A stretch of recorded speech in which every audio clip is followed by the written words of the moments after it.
Lascher from Partners in Health, Sierra Leone. Today is Thursday, April 23rd. Today in Sierra Leone, there were 3 new confirmed coronavirus cases, bringing the total number of cases in the country up to 64. Today, there was also the first death recorded in the country. This is someone who went to Connaught Hospital showing signs and symptoms. His test came back positive after he had already passed away. So I'm joined again by Dr. Bailor Barrie, who's been leading some of the surveillance and contact tracing response from Freetown over the last week. And I wanted to get an update on contact tracing efforts in the country. I know tomorrow begins the first day of the nationwide training around contact tracing. Can you tell us a little bit more about the actual training that's happening tomorrow? Yeah, so tomorrow we are inviting 3 people from each district to come to Freetown to be trained as trainers, and then they will go back to the districts and conduct the community health workers training for contact tracing. And the participant that will invite is like 1 surveillance officer, 1 IPC officer, and then 1 the CHW focal person in each district. So 3 of them will come to Freetown tomorrow. We're gonna train them, myself and the contact tracing lead in the country at national level. 2 of us will be the facilitators and will train these community health workers to become contact tracers to become trainers for contact tracing in the country. What's the information you're actually going to be training on? So we have a PowerPoint already prepared. We incorporated both some of the trainings that we developed for Connor, and then the national training for contact tracers.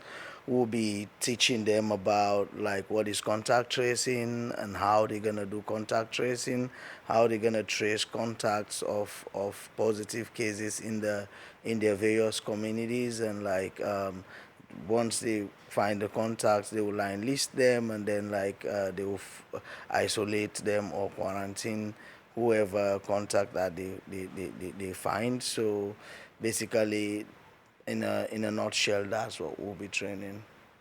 So what happens now if I were to fall ill with COVID, get tested? What would a contact tracer do? Can you walk us through from the minute they find out someone's positive, what the process is? Okay, the process is like a minute someone is positive or suspect, the contact tracing team that will comprise of 4 pillar officers, like 1 psychosocial, 1 case management, and 1 surveillance officer and 1 quarantine officer. They will go to the home of they will interview the contact. Actually, they have a line listing form that they would interview the patients to recall, like in the past 2 weeks or 3 weeks, or like the past actually 17 days, because 3 days before, then 14 days, like all the contact that individual has come across, and then they will enter their names, their contacts, and then and they will enter their names, their contacts, and their address, and then they will give this list to the contact tracers that then goes to this they will call those people or will visit those people's homes, and and then disclose to them that you've been a contact of somebody who is a COVID positive case, and like then I assess the environment. If the person lives in a home with only his family, then they will quarantine the whole home with the patient, with the suspect in there, with the contact in there. If the patient, the contact is living in like a crowded community or whatever, they will then take all that contact and that contacts, they will take them to an isolated, designated region, and then the contact tracers will be visiting them every day, asking them about their symptoms, if they have any symptoms. So anyone that shows any symptoms, any of the COVID symptoms, would be the samples will be taken and tested, and if that person becomes positive, then the contact tracing process will start again with that person. 3 people from every district, and there are 14 districts, come and get trained by you. Then what happens?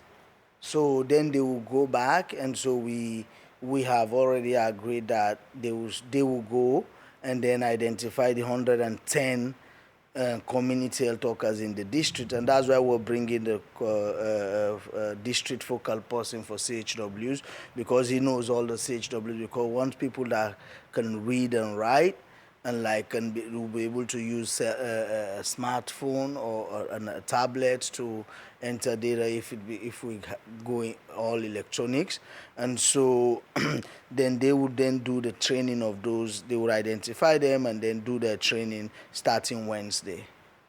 Will you be a part of the trainings on Wednesday?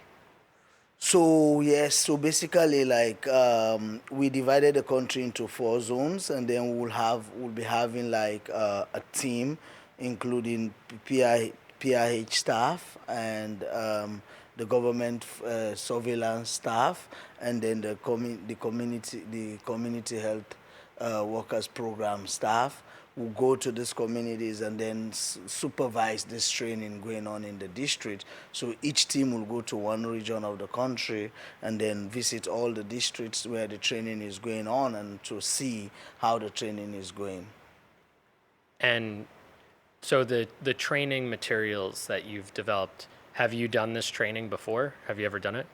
I did this training during Ebola, contact tracing during Ebola, but not during COVID. So yeah, but we prepared the slides and we know the basic messages that we want to pass. So yeah, what Partners in Health will be able to do is to be able to coordinate surveillance, especially surveillance in the country, because surveillance is very important in terms of disease outbreak in countries.